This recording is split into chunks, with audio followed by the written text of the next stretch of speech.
Ang hirap magbalik loob, Doc. Any tips sa nagbabalik loob? Number one, go back to the why. Bakit ba naisipan mo mag-low carb in the first place? What is your biggest why? Yan ba ay para sa mga sakit mo? Yan ba ay para mabawasan yung gastos? Laki ng gastos, pag nag-maintenance tayo na gamot? Yan ba ay para mas humaba yung buhay mo, para makapiling mo yung mga mahal mo sa buhay? So go back to your why. Why are you doing it in the first place? The deeper your why is, the stronger yung inyong resolve.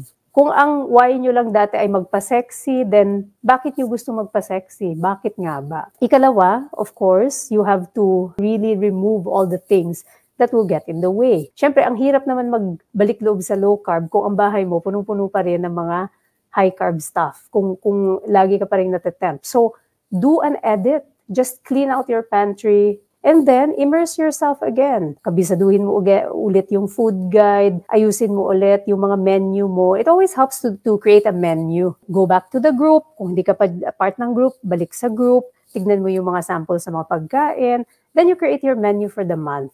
Then you stick to it. Kung meron ka mga na-identify certain foods that are really hard for you to say no to, then find the substitutes. So for example, talagang hindi mo mahindian ang isang uri ng cake, then you find the best substitute for that cake.